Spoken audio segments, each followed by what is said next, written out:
at who I was. Anyways, her talk title is I Am One with the Power That Created Me. So without further ado, please help me welcome Brenda Jenkyns.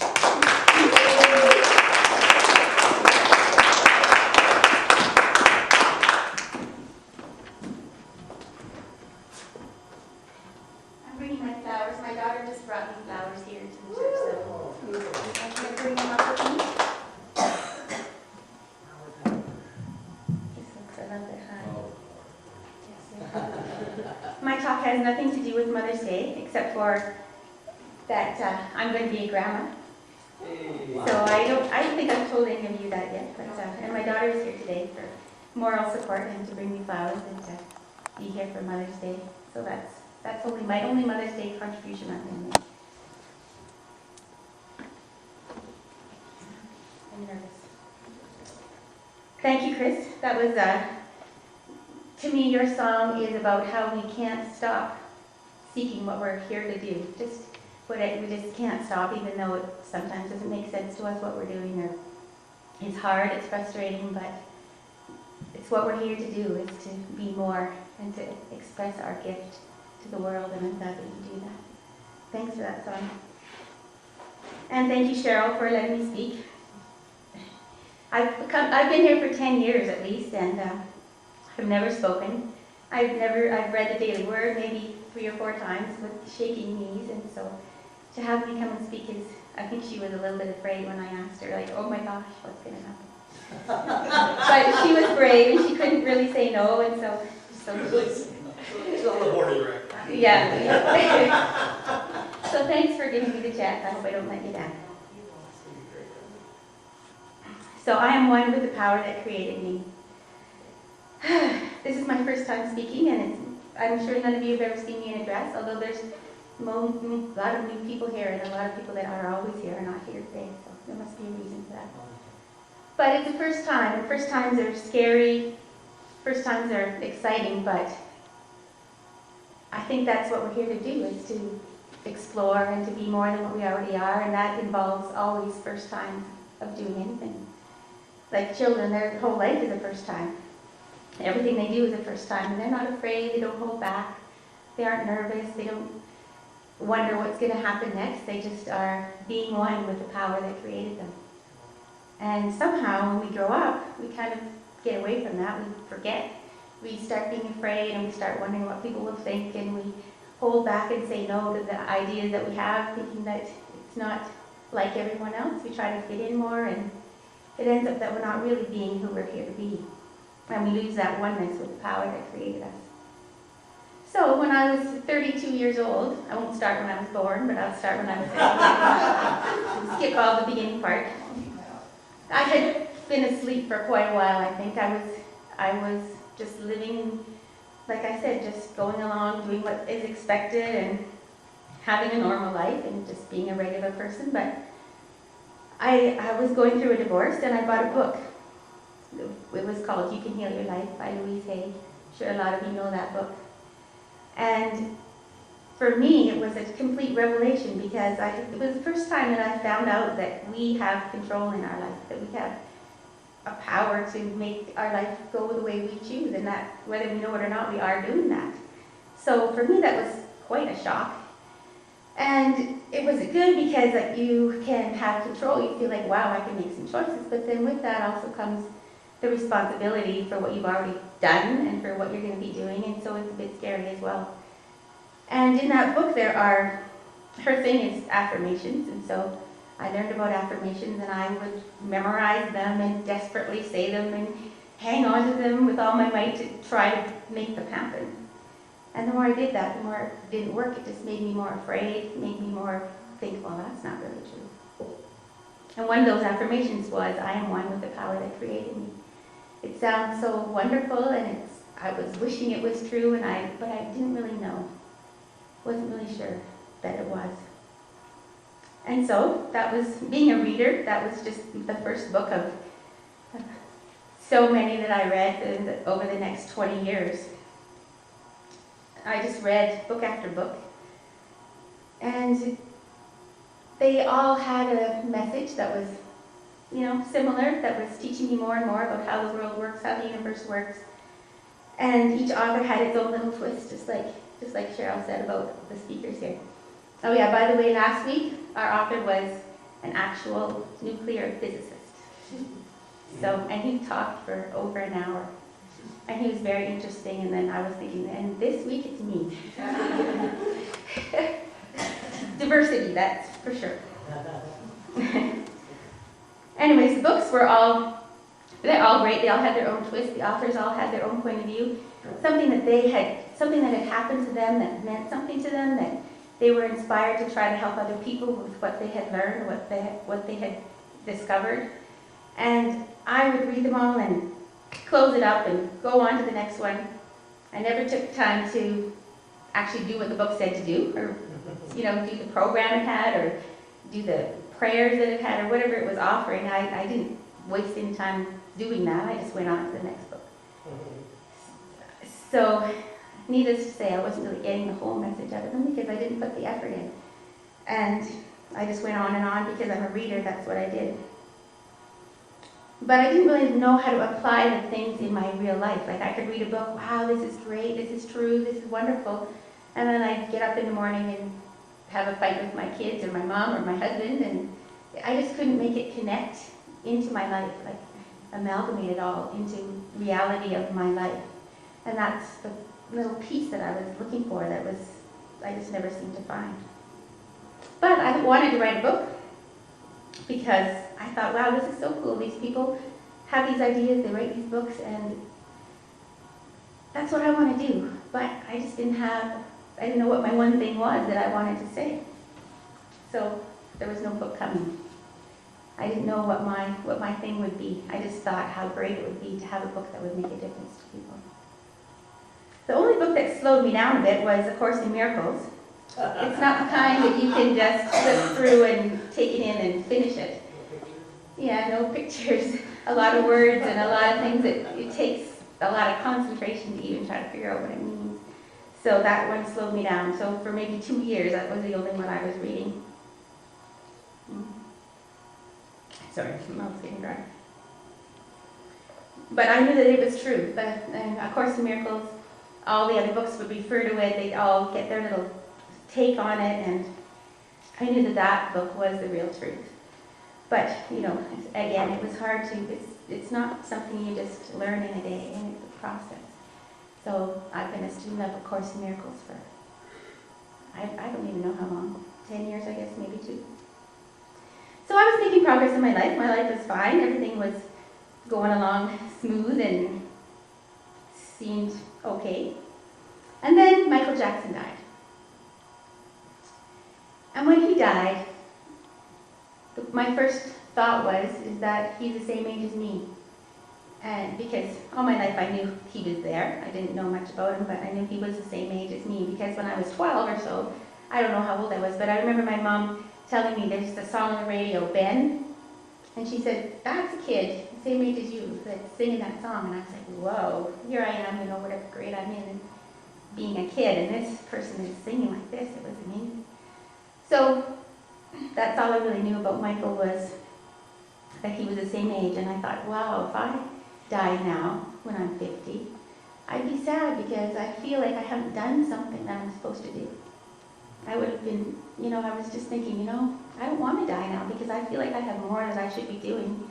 And so I decided then that I would do whatever it was. I wouldn't hold back anymore. I wouldn't say no to my ideas. I'd say yes to my heart and just do whatever it is that comes up. I didn't have any idea what it was, but I just sort of thought, I don't want to leave without doing what I'm here to do. And so I was sad that Michael died. I didn't really have, what I knew about him was what everybody knows about him, that he changed from black to white, that his nose went from big to small, that he dangled his baby over a balcony, that he wanted to be Peter Pan, like that kind of stuff, and that's all I knew about him. But I did know a couple of songs like Heal the World and Will You Be There, and I thought anybody who can write words like that and sing songs like that has to be a good person. So I just thought he was a good person. That was about it. And then I happened to be at my mom's house. He died on June 25th in 2009.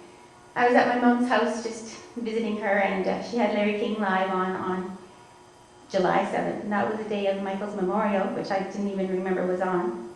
It was just a review, and I just saw that review about the memorial service that was on that day, and something happened to me. It was like I was struck by love. I was just filled with unconditional love for Michael, for the people that were there in that huge Staples Center just being silent, and I just realized how much the world loved him and how much he loved the world. And I don't know, something happened to me that just changed me. When I loved all people, I loved animals, I loved the planet, I just was filled with love, which was quite a shock because it was coming from someone I didn't really know, and I just had no idea what had happened. So what I did is I just started to learn about Michael. I read the books that he wrote, I read books that were written about him, I watched videos and TV interviews, and I bought his music, which I didn't know any of his music at all, because I wasn't a musical person, and like I just wasn't a musical person, so I didn't even know any of his songs. And I was just amazed that the things I learned about him were in line with that love that had struck me. That he was love, that he was here to change the world, and that he really loved people and children, and he wanted to make a difference. So when I realized that it wasn't a mistake, that this had come from Michael, that this love had struck me, I don't know, it just never left me. It just got bigger and bigger. So what I learned about him was how his concerts had 50,000, 70,000, 100,000 people all over the world, in Europe, in Asia, in Australia. That people, I must have been the only one that didn't know about him, but he had fans and people that loved him. Just, they could feel that love when he was here. And I was sad that I didn't know it then, but I was happy that I learned about it later. And the lyrics of his songs about healing and loving each other and healing the planet. He loved children. He thought children were they were everything, that we should respect our children, love our children, give them our attention, and let them know no matter what they do that they're loved. If everybody loved their children and just let them know that no matter what they're going to be loved, then I think they'd grow up without a lot of hang-ups that we all have. And another thing he did was give credit to God for his talent and his opportunities that he had. And I just want to read one thing that he said in an interview. He said, "It's hard to take credit for the songs that I write because I just always feel that it's done from above. I feel fortunate for being that instrument through which music flows. I'm just the source through which it comes. I can't take credit for it because it's God's work. He's just using me as a messenger." So he was committed to this, and in spite of, he had a lot of adversity in his life, because people who see someone doing good for some reason, and they, instead of trying to raise themselves up, they try to bring that person down. And so he had a lot of adversity, a lot of bad press, I guess you could say. And nothing stopped him. Nothing stopped him from doing what he thought that he was here to do, and knowing what he was here to do. And so from that, I finally understood the meaning of I'm here, I'm one with the power that created me. Because he was that, and he didn't stop doing that, no matter what happened in his life. So this passion that I found for Michael, you can ask my family. They were kind of waiting for it to fade away and for me to come to my senses, but it didn't fade. And I've had other things, things you do and get really into, and then they just kind of fizzle out. But this didn't fizzle. And I'm grateful that they stuck with me and didn't, I don't know, it's hard for them because they didn't understand. And I don't know, maybe today, maybe this is the first time I'm hearing the true story about what happened to me. But it wasn't what I expected. I didn't expect my one thing to be Michael Jackson. I didn't expect my one thing to be that. It was just a shock. But as I learned more about him, I realized what a perfect fit it really was. And I was happy. And instead of being embarrassed to say, well, Michael is the thing I'm interested in, I was proud, and I am proud, and so that's why it took me 2 years to talk, because I didn't know what to make of it at first, but now I do, and I think that people need to know who he really was. So, there was, at the first few months I was pretty, just not sure what was going on. I thought, so it only happened to me. It wasn't until like a year later that I realized that it had happened to other people as well, and that there's people all over the world who had the same thing, who didn't know anything about him, and who just suddenly were struck by his love. And so at least I knew there were other people like me. I wasn't just the only one, but I was alone for quite a long time in this, and just really not understanding what had happened. So I was at the market one day, and one of my friends came by who hadn't seen me for a few months. And so I was telling her and what had happened to me, and not telling her I don't know what to do with it. I don't know what it means. And she said, why don't you just go home and write down everything, like why, how you feel, and just send it to me. So I did that. So I went home and wrote this. This is why I love Michael Jackson. I love him because he never stopped doing what he believed he was meant to do. Criticism and judgment from others hurt him, but it did not make him waver in what he knew to be true about himself and why he was here. He wanted to make a difference, and he did. He wanted to be remembered forever, and he will be. I admire him because he accomplished his dreams in spite of his shyness, dislike of his appearance, lack of a childhood. He did not use these as excuses to not follow his heart. I loved him because of his love for children, his own childlike innocence and love of fun. He inspires me because he was always expanding his thinking about what was possible, eager to learn new things, willing to work hard to make things happen, and not afraid to be different. I love the messages in his lyrics, the way he sang and danced with passion, and the way he connected with his fans. Whatever people say or think about him, they can never say that he wasted any of his 50 years. I do not believe in death, and I know he chose the perfect time to leave this world. I'm happy that a new generation of the children who wanted to help is now learning about him. I've been inspired by his example to live and enjoy every day, say yes to life, and make a difference in whatever way is mine to do.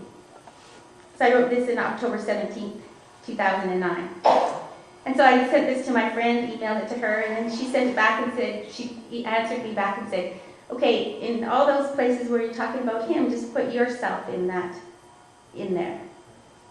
And I thought, well, that's not me, but I realized that it is what I would like to be, and it's what I would like to aspire to. And so that's kind of been my inspiration from then on to, I haven't had this on my fridge, I just had to remember accidentally that I had written it and looked it up this week when I was thinking about this talk. And I realized that this is what I would like to be. Okay, so now, just hold on 1 second here. Because we are here to be the best we can be at whatever we love to do. And so since then, I've had many first times. My life has been totally, when you just follow your heart, you end up doing things you never expected to do. But I promised myself that I would do it, and so I didn't say no to any kind of ideas that came to me. And it's been such a wonderful blessing and adventure. My life has been just so exciting. And everything's always worked. The ideas, the craziness that I have, I think, well, you don't really want to do that. It's always worked out for the best. So I've learned to trust my heart and to believe that where it's guiding me is going to be okay. And then it's way less scary. I was expecting to be so nervous about this talk, and I kept waiting for the fear to set in, and it didn't happen. I was nervous because I'm opening my heart to people, but I wasn't, not the scaredness and the scaredness that I was expecting. It just didn't happen. It happened about a month ago in the middle of the night, but and I thought, I have to call Cheryl and just tell her I can't do this. I've just got to call her in the morning and tell her I can't. But luckily by morning, I realized I could and that I had to. And even if nobody was here, and even if whatever I said didn't make sense, I still would have to do it. And that happens, like Chris knows, that and all of you know, when you follow your heart and you're afraid, it always works out for the best. Because we each have a gift to give, and we each have something that we're here to do. And when you do your own thing, then you help others to learn what theirs is. And that's what Michael wanted to do, is express his gifts as much as he can, so that other people will be inspired to learn what theirs is, whether it's baking or whether it's whatever it can be. It doesn't have to be anything. You don't have to be Michael Jackson. You can just be yourself. And that little piece fits into the whole big puzzle that we all are a part of. And without your little piece, the picture isn't all there. So, I wrote a book. My book is not the book I expected, the big self-help book that was gonna, whatever. It's just a little book. It's about Michael Jackson, amazingly enough. And it's about his life, written like a fairy tale, because he liked fairy tales. And it's written for children because he loved children. And it's written for adults too, because the message that you can give in a children's book is for everyone. It's not just for the kids. It's got everything in it. So when I wrote this, I didn't know what I was doing. I didn't even know I had written a book. I didn't, really. And it just all happened bit by bit, the first time it's coming up. I found an illustrator, and she did these fabulous pictures, and it's just so amazing. And I'm just so proud, and it was so much fun for us to do it together. And now I'm selling my books online on my little website. I've sold so far 1,100 and some books. Woo! Yeah, to people all around the world. I've sent them to Iceland and to everywhere in Europe and Japan and Australia and even some in Canada. I sold one to my friend that I just made when she bought my book. She came here today to be my support.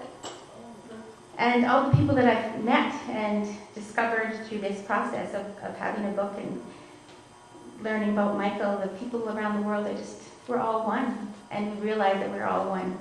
And it's just so exciting and wonderful to be a part of it. So, sorry, I wanted to read one more thing. So Michael made a huge difference in the world. You might think it was because he was talented and he had money, but he didn't have the money when he started. He always had the talent. But he was the seventh child in a poor black family in the 50s. He had 5 older brothers. That's probably not easy for anybody. He was abused as a child. He had a skin disease. He had lupus. He had all kinds of things that could have held him back and said no. But he believed in his connection to a higher power, and he believed he was one with that power, and he just let it flow through him out into the world. And no matter what, he didn't stop, because he knew that that's what he was here to do. He refused to stay in the box. And so I just want to read one more thing that he said that explains the whole thing. He said this in an interview in 1992. I believe that all art has as its ultimate goal the union between the material and the spiritual, the human and the divine. And I believe that this is the very reason for the existence of art and what I do. I feel fortunate in being that instrument through which music flows. Deep inside, I feel that this world we live in is a big, huge, monumental symphonic orchestra. The same music governs the rhythms of the seasons, the pulse of our heartbeats, the migration of birds, the ebb and flow of ocean tides, cycles of growth, evolution, and dissolution. It's music, it's a rhythm. And my goal in life is to give to the world what I was lucky to receive, the ecstasy of divine union through my music and my dance. It's my purpose, it's what I'm here for. Yeah, he said a lot of stuff that nobody would ever know. And so I hope that all of you will just think about what your one thing might be.